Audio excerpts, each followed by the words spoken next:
গতকাল বাংলাদেশ আসলে ভারতকে হারিয়ে দিয়েছে ১-০ গোলে। সেই ২০০৩-এর পরে সম্ভবত সেটা হচ্ছে সাউথ এশিয়ানের গেমসের ফাইনাল ছিল।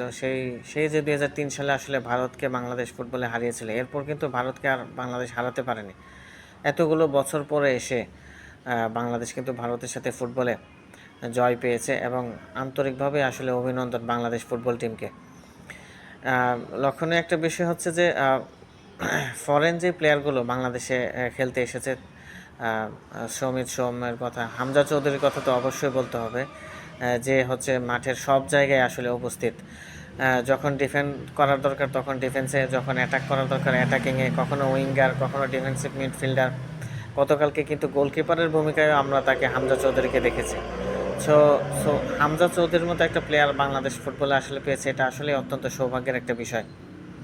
এবং হামজা চৌধুরী কিন্তু সে ইংলিশ প্রিমিয়ার লিগে খেলেছে, তো তার লেভেলটাই আসলে অন্যরকম।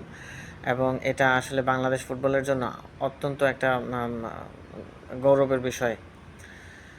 এবং ভারতকে হারিয়েছে, এটা আসলে একটা আনন্দের। ভারতকে হারানো মানে আসলে বাংলাদেশের আনন্দগুলি আসলে দ্বিগুণ হয়ে যাওয়া। যে কোনো ক্ষেত্রে আমরা আসলে ভারতের সাথে বাংলাদেশের যে কোনো খেলাতেই, সেটা ক্রিকেট হোক ফুটবল হোক, সেটা কিন্তু আসলে দারুণ একটা ব্যাপার হয় বাংলাদেশের ক্ষেত্রে।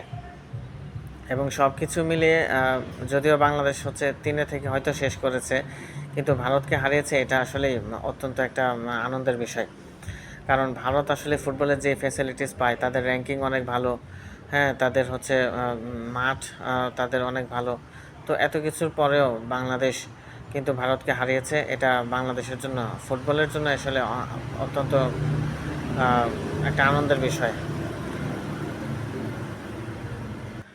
গত সপ্তাহের ফুটবলে অনেক কিছুই আসলে ঘটে গিয়েছে। চলছে বিশ্বকাপ 2026-এর বাছাই পর্ব, এবং এই বাছাই পর্বে অবাক করার বিষয় হচ্ছে যে নাইজেরিয়া, যাদেরকে হচ্ছে সুপার ইগল বলা হয়, সেই নাইজেরিয়া কিন্তু আসলে 2026 বিশ্বকাপ থেকে আসলে ছিটকে গিয়েছে। তারা কোয়ালিফাই করতে পারেনি। কঙ্গোর কাছে তারা পেনাল্টি শুট আউটে হেরে কিন্তু বিদায় নিয়েছে। এটা আসলে নাইজেরিয়ান ফুটবলের জন্য একটা বলা যায় যে একটা দুঃখের বিষয় আসলে। এবং বিশ্বকাপ মানে কিন্তু নাইজেরিয়াকে আমরা দেখি বরাবরই আসলে তারা বিশ্বকাপ খেলতে আসে, এবং বেশিরভাগ ক্ষেত্রে দেখা যায় যে আর্জেন্টিনার সাথে তাদের গ্রুপ পর্বেই একটা ম্যাচ হয়।